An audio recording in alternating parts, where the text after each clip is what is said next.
Welcome to this very special edition of the KAJ Masterclass Live, the show which ensures that you profit from your time spent here with experts, either through their industry insights, information, or simply learning from them. And today we have Pooja Bakhai. She's an authenticity coach, founder of PB Life Design, author, survivor of stage 4 cancer survivor.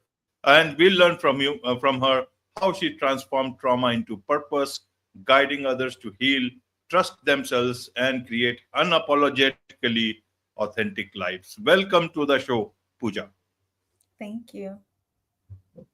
You're welcome. Welcome to the show. Welcome to India in this online form. And I'm sure not just in India, but a lot of people across the globe will benefit from what we are going to talk right now. As we said, we'll talk about healing, we'll talk about authenticity, we'll talk about fearless living. But before that, let's understand a bit about your journey, your background, so that people know who they are listening to. Great. Where should I start? Anywhere? Anywhere. Okay. Well, I was born in Buffalo, New York, to a pretty traditional Indian family.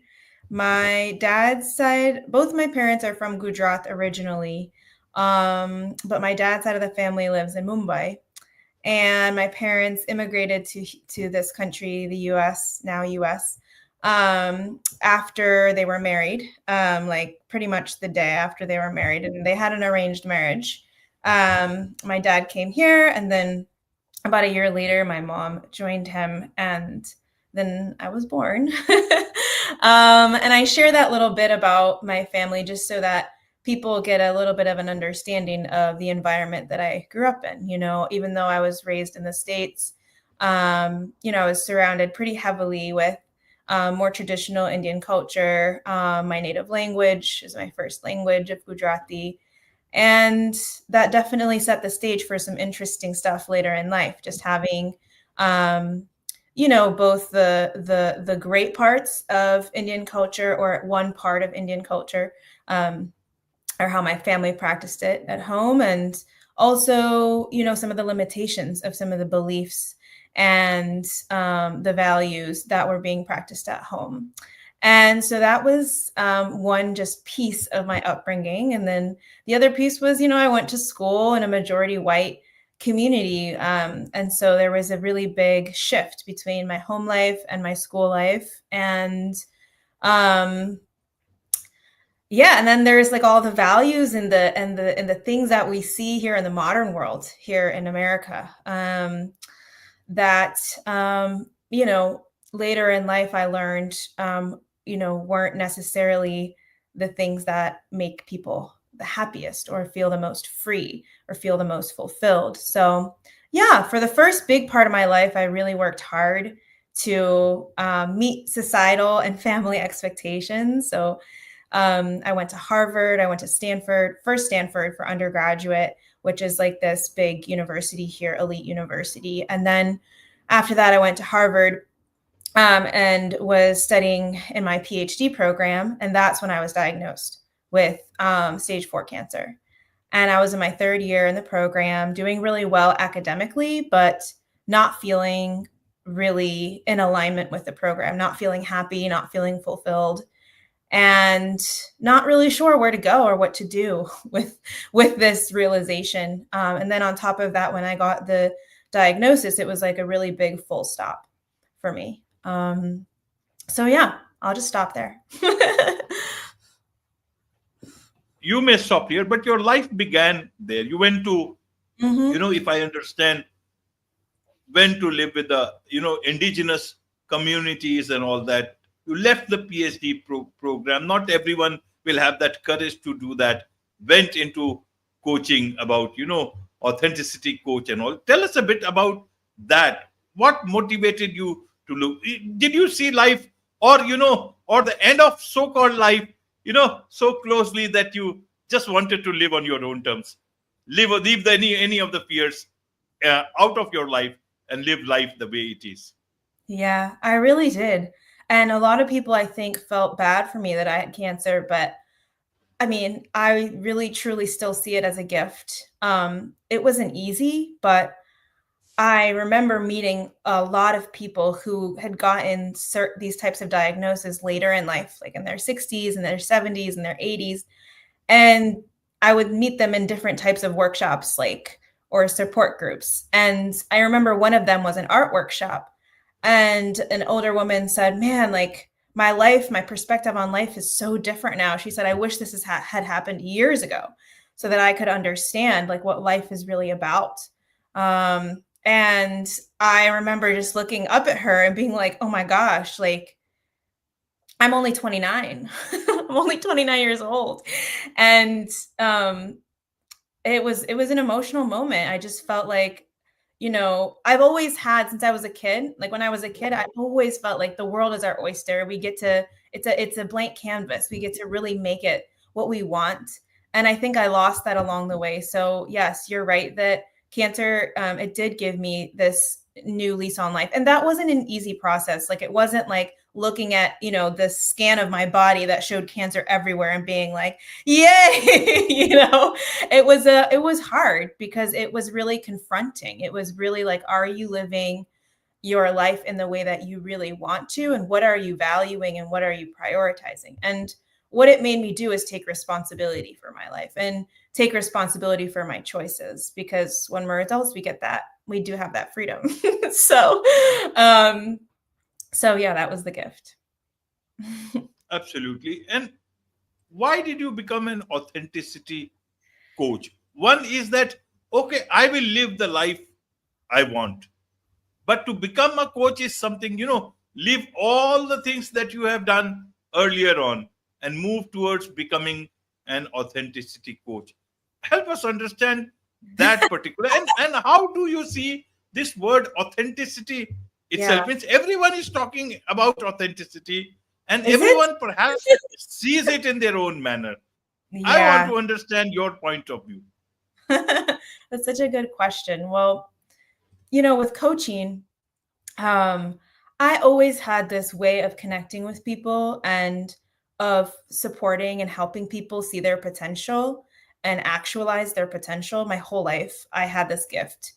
I always thought, like, I was programmed to think like life is supposed to be hard. You're supposed to do things that are really difficult and then, drudge your way through a career that's great for the world, but not good for you, or doesn't necessarily capitalize on your natural gifts. But for me, this was like a natural gift. And I had been trying to use it in all these different ways in these different like institutions. So before my PhD program, I was a teacher, like in high school, and I taught biology because that's what I studied in undergrad. And so it was like my attempt at like using this gift of like, I love others, I want to help others, and I know that I can help and inspire and support people. But I didn't like being caged in this institution. It felt very limiting for me. And the same thing happened in my PhD program. I was studying about how to help teachers of color working in schools here. And so basically I just let myself this moment of, I at first I didn't call it authenticity coach. That name came a lot later. First, I just call it as life coaches. That's what I knew it as this field was when it was starting out. And I remember the day that I decided. I was sitting, I had left Boston, which is where Harvard is, moved to San Diego. That was another part of my my journey. And I was sitting in my cottage there, and I was like, it wasn't something that you decide. It was like something that comes from the inside. This happens to me a lot when I have my moon, my feminine flow, like my period. Like the veil is very thin in what I say between the spiritual realms and the material realms. And so during those times, if you pay attention and you really listen, you can understand you can understand what you're meant to do. Like, I think we all have something that many things we're meant to do here. And for me, the decision wasn't like, looking at a list of professions or looking at a list of things or interviewing people about what they do and deciding. No, it was just sitting with myself and allowing that to come forth. It was already there. So then when I made that recognition, I said, okay, like, let's do it. Let's do it. And I had been doing it, in one way or another. So this was a a way to do it, to commit, my professional life to it. So it was definitely a different level, but still a continuation of my passion. So yeah, Absolutely. And how did this, living with indigenous communities in the Amazon jungle, how did that come about? And I haven't forgotten your question about authenticity. So I'll just keep it there in the back of my mind, and we'll see if it connects to this question about indigeneity. It's a long story, but the short version is, after my cancer diagnosis and cure, so I was cured. I I wasn't well in my body. Like, I was really struggling, and no Western doctor could help me. They did not know what was going on, and including like the cancer doctors and everything. I don't know. And so I was like on this mission to heal myself and my body, because to me, like I told you, it's not just about what we do in life, but the quality and the presence of which we live. So I wanted to have this freedom in my body and feel good. Um, and so that journey took me to exploring certain healing plants and sacred plants. And these plants are indigenous to the Amazon rainforest, the plants that I found that really helped me. And so it was a pure synchronicity thing, very unplanned. One step after another. First, I went to Mexico, and that had nothing to do with going to live with indigenous communities. But over time, one step after the next, it was a crazy and wild journey, truly. I ended up in Ecuador from Mexico, and then I ended up in Colombia. And that's where, in Ecuador, I was introduced to different indigenous communities, but in Colombia, I had the opportunity to really live there. And my partner and I, we both, and my dog, we all went and stayed there. And I actually met my partner in Ecuador, and so my now husband. So yeah, it was a crazy, wild journey. But I think at the core of it, it was that I was searching for healing for myself, but also a deeper understanding of my role on earth, my role here on earth, how I could help others, and how I can live in integrity with what I really believe to be important. And I think the medicine of living on indigenous land, it's really strong. And I had a similar sort of urge and pull when I was younger, and I came to live in India on my own without my family. I think there's different things that we learn from different places, So I think I needed to go and live there. I'm still integrating the learnings from that time, because it was very different than how the modern world exists and how it works here. So I'm still learning from that experience, even though I'm not there anymore physically. But yeah, it's a long, beautiful path there. And with authenticity, I think for me, it's a constantly evolving meaning. But I think the key is depth, to say it in short. So it's like, at a surface level, you could look at like a piece of clothing, be like, oh, I like this shirt. It's authentic to me, but like, what is the meaning that shirt brings to you, and why? And it's not something you can necessarily explain. I think we can't necessarily put that feeling into words always, but we can express it through movement, through art, through dance, through music. So yeah, authenticity, it's an alive thing, but it has to resonate with you personally, your spirit, at a deep level. To me, that's what it means. Absolutely, absolutely. Sometimes buying 100 shirts can be your authenticity, and Yeah, sometimes giving away all 100 of them away can be exactly. your authenticity. So I want to understand from you, Pooja, is authenticity, living authentically with authenticity, is it an easy thing or a difficult thing? I would say it's difficult, but there is a lot more ease that we can find in this type of life. So ease and I think easy are like different things.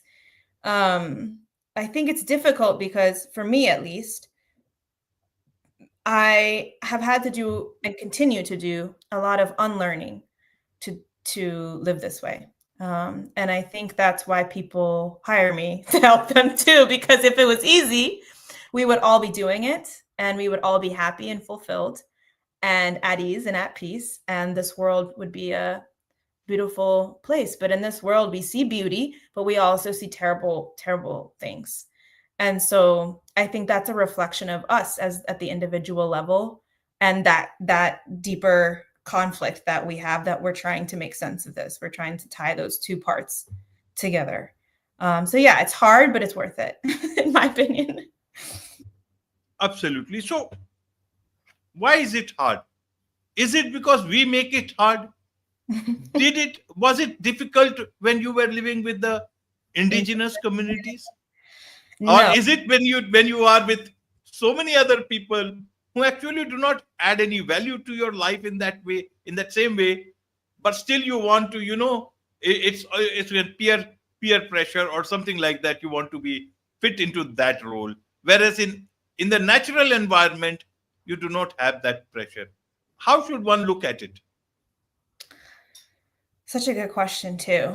I think there's a couple ways I look at it. It was definitely easier in the indigenous community, but, and I do say but there because I did come back, and it's not necessarily because I wanted to come back, but because I felt like there was something here that needed to be done, a part of my work, a part of my life. And it could be because we're going to have children, maybe they have something that's there here for them, but also there's in all of our paths. That's why I said it's not a static thing. I think that's what makes it hard. There's always something that's pushing us to grow, to see life differently, to expand our own, what we're comfortable with. Because if we're always comfortable, we're not going to be growing. So it's like this getting comfortable, being uncomfortable, getting comfortable with change, and this possibility that, oh, my life in 10 years or my life tomorrow could look really different because maybe I'm asked, by the universe or by my deeper self, my higher self, to do something new, to learn something, to apply a learning, to share a learning. So yeah, I think it doesn't have to be like really, really hard, but it also doesn't, it's not something that we can just take and have and put on our counter and say, oh, now I've got it. It's constantly evolving. And then the last thing is like death, and death is a bridge that we all will cross. And, that, I don't know. I mentioned that because it's like, it's just seasons and cycles. But yeah, it's a really good question. And I do think we can make it harder on ourselves. Like what you said about like choosing to be surrounded by people who don't support us or who might be confused about our version of like our authentic self, that these are choices too. And so, but then to shed those people, or to say, no, thank you, not today. Or, I'd rather focus my energy on these other people. That's a loss. And because we're human, we feel the loss, so that's kind of what makes it sometimes hard. Absolutely, absolutely. I understand it, Yeah. Pooja. So I want to understand it better in terms of your clients. What is it that they come to you for in terms of authenticity? I think a lot of times people don't, at least my clients, they don't always know. Sometimes they know what they truly desire, or what their next evolution or iteration is. And sometimes they don't exactly know what's coming or what they truly desire, but they know that what they're doing or the way they're living isn't working for them. So a lot of times stuck is a word I hear very often when I first meet clients. And I think they say, well, I don't know what's going on, but I just feel stuck. And I think it's many things. I mean, sometimes it's a relationship, like a marriage. Sometimes it's a career. Sometimes it's none of those things. Everything is looks great on the surface, but they're going through some sort of process internally. that they would like support in. Like, what is this process? Why do I feel like this, even though everything looks like this way in my life or around me? So yeah, that's some of the things that they come in with. And, you know, I think a lot of clients too, a lot of my clients, not all of them, have been raised in this um, environment of achievement, and the valuing of the things that they do or the outcomes of what they do. And that's tied to their worth, their self-worth. So to detach that so that they can take the steps of what they really want to do, which you don't know the outcome. Like when I was a coach, when I started out as a coach, or when I paint, or when I make music, I don't know what the outcome's going to be. So it's like, you really, in order to take these steps towards deeper fulfillment, you really have to kind of be bold and learn how to value yourself, how to love yourself at a deep level, and hold yourself through the uncertainty. So that's usually what they come to me for in one way or another. Yeah. Absolutely, Pooja. You talk about fearless living. What is your relationship with fear? Is it the same as it was before, or have you left fear behind, or it walks with you but only talks sometimes? What is your relationship? Oh, I think my relationship with fear is things that scared me back then don't scare me now. But the things that scare me now, they're new things. And and I'd be lying if I told you I was never scared. Like, that's not true. Everyone is. Yeah, I think so. Like, I'm sure for you, like, well, I'll give an example, and I would love to hear your experience too, if you want to share. Like, I was recently spoke at this event live in front of 1,000 people with no script, and I was like, I got accepted to, my pitch got accepted, so I could, it's a storytelling event, so I could tell my story. But after my pitch got accepted, I was like, I'm so upset. I got accepted. I don't want to do this. And I told my coach, I was like, I don't want to do this, because I was going to share some really vulnerable things about my childhood. And not only that, but you have to memorize. Like, if you forget, you forget. And that was my great fear, is just blanking on stage in front of 1,000 people. And then people just laughing at me, saying, what a stupid girl. And it sounds silly, but this was a real fear that I had. So I told my coach, and we talked about, well, she said, do you get afraid to go on podcasts? I said, not really. She said, what's different about it? I said, well, all these things, it's live, there's 1,000 people, and you're right there, and we're going to be vulnerable, more vulnerable than, the average day. Anyway, so I talked to the guy who runs this show, and he told me he gets nervous before every show, because I told him I was getting nightmares. And he told me I get nervous before every show. I said, really? He said, yeah. He's done it for 17 years. He said, yeah, of course. He said, when I don't get nervous, I'll stop and I'll retire. That's what he said. But yeah, my relationship with fear, I would say, has become a little more playful. Like, I don't take it as seriously. And I know when it's trying to get me to do something that I really want to do. And so that's when you really gotta pay attention. So I pay attention more, and I don't let it, take the best of me, but that doesn't mean it's not there. Absolutely. And whoever told you that, you can be very nervous before shows, I can tell you, I agree with I was going to ask her. You. Okay. Yeah. I do get maybe nervousness has calmed down a bit. But you see, earlier, the nervousness was not in a different way. I used to always worry that I will just by accident, because I am a bit, clumsy sometimes, I may click this whole thing and the window will close and everything will be gone, And for many months it happened.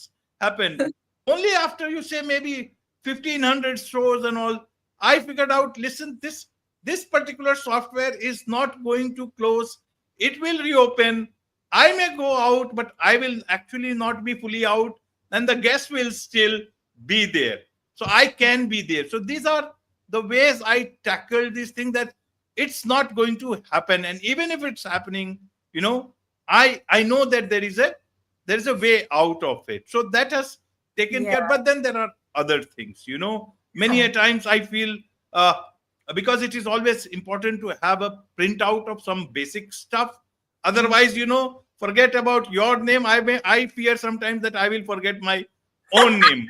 you know so it is very natural, and many a times I can see your name on the screen, but sometimes my mind will not work, and I will, if I fumble, then I will try and look forward, and sometimes, at that point in time, that name will go somewhere else, and you will still not be able to look at the screen. So it happens, mind works differently. We Yeah. should not fear so much. Yes, but there are genuine fears which our nervous system tells us we should also be aware from it. I Right. think, fear is a part of our lives. You just, grow from one thing to another, and Yeah. that keeps us on our toes. Those. That's what life is. We start, if we don't have fear, we won't start valuing things that Mm, matter to us. It's, mm. we can also look at it. But in terms of, looking at the whole life as such, how do you decide? Are you fearful of the future, about things you want to achieve, or is it that you are fearful of, that something will happen, and life will suddenly come, go in a very different direction? Many people have this whole fear of the unknown, whatever way they conjure that unknown in their own minds. How do you Mm. look at that? Well, you know, that's a really good question. And I think, a lot of people, like, with coaching, people ask you, not so much people, but different institutions, or if you sign up on a coaching directory, they'll ask you your training. What's your training for life coach? And my answer, most genuine answer, is that life has been my biggest training, because no program can teach you how to deal with this unknown. In fact, program is kind of the opposite. It's very structured. You do assignments, you whatever, pass the test, get a certification, then you're a life coach. But then people are coming to you with these big things. They're not really small things. At least to them, they're big. And they're life changing. They really affect and change their lives. And so, how do I deal with it? No, I don't really fear the future. um, I know I laugh when I say that. I think the work with these plants, these sacred plants, this work, the plants have really trained me and continue to train me to learn how to stay calm and stay in the present. Because the way I see time is not the way most people see time. Like, I see time as past, present, and future is all in one moment. And it's not linear. And so we can't even, if I try to consider what the future is, there is actually, I have no conception of it in my most often, in like the deepest sense. Of course, sometimes I get caught at the surface level of like, oh, like next week or 3 months from now, or when I'm 99, like how old are my grandchildren going to be, or whatever, but, or what's the world going to look like? So I think, for me, dropping back into the present it's an infinite time in the present. So the more I can be present in this moment, in fact, the more uncertain the future is, it's a more of an argument to be present in this moment. It's like we truly don't know what's going to happen. And I enjoy having humor and humility too, and with respect to the way things are going to go here on Earth and what's going to happen. And I think life has done a good job, and the teachers on the indigenous land have done a good job of sharing that with me and the people who come there. So yeah, I try to keep things light when it comes to the unknown. Absolutely. And how did this poetry collection, Cosmic Wilderness, how did that happen, come about? Well, after my cancer journey, I felt this like need to write poetry. And when I was younger, I had dabbled in some poetry, and I also composed music. And I noticed that after periods of like suffering or pain or emotional, like deep grief, um, I'll at some point they want to be created, they want to be turned into art, they want to be turned into something. I think it's probably my way of transmuting the energy and also sharing it with others. And so yeah, I just was writing, and just for myself. And sometimes I share with a friend or whatever. And then I met my now husband in the rainforest, and we were talking one day. We weren't like married or anything. We were just getting to know each other. We were talking, and he said, "Do you write?" And I said, "I do write." Like, what do you mean? Like, I write poetry. Sometimes I like journal. And he says, "Oh, I write too." And so later we got together, and we would share poetry back and forth as part of when we were getting to know each other. We share our poems. And then when we sat down one day, we saw, well, I had been getting this message for a while. Like, you need to turn your poetry into a book. This is the name of the book. At first I thought it was just going to be my poetry. And then one day we were sitting, and I was just, I was like, well, let me see all your poems. And he brought out this whole collection. We put both of our collections of poetry side by side. And it was so interesting because they're very different. We're very different people. But the underlying like message, the underlying tone, the underlying musicality was the same. So then we put it all together and created this book, and it was a load of fun and to create. And we do like very intimate readings. So like gather a few people, and we read and we talk and we share, like just very, very chill, very organic. And I think it's been really nice, that process, because it's been a way of bringing our friends and family into our community, into that space, into all these things that like these crazy journeys we've taken, and also to hear from them, like because a lot of people, I think, write poetry and maybe they keep it to themselves, they share it with their partner, but then in the spaces where we do the readings, they can share like their medicine, So yeah. Absolutely. Isn't it wonderful? In this cosmic wilderness, we can also see the grand, fabric of the universe created by Lord Almighty. And we are such an important part of that. Sometimes we realize it, sometimes we do not. But many times, different things, including, illnesses, sometimes make us understand that better. Yeah. There's so much to learn from you about all these things, Pooja, and I'm sure a lot of people who want to connect with you, get your help, understand life, be a part of, what you are doing at PB Life Design. What's the best way for them to connect with you? Okay, two things. One, I just changed the name of my business like a week ago to Lakshmi Sacred Arts. So it's Wonderful. A more formal business name to the true name. I think of the business. It's been there for a long time. I never shared it. So part of my authenticity. So yes, it's Lakshmi Sacred Arts, same website, same everything, just different name. And my website is my name. So it's Pooja, Pooja, and then Bakhai, which is my last name.com. And on there, on the contact page, there's like a short form. And if anybody wants to reach out or chat or want support, it's a great place. Best way to find me. And you can find me too on Instagram and all the things, all the platforms at Lakshmi Sacred Arts. Wonderful. With this, it's a wrap on this very special edition of the KAJ Masterclass Live. Thank you so much indeed for joining us.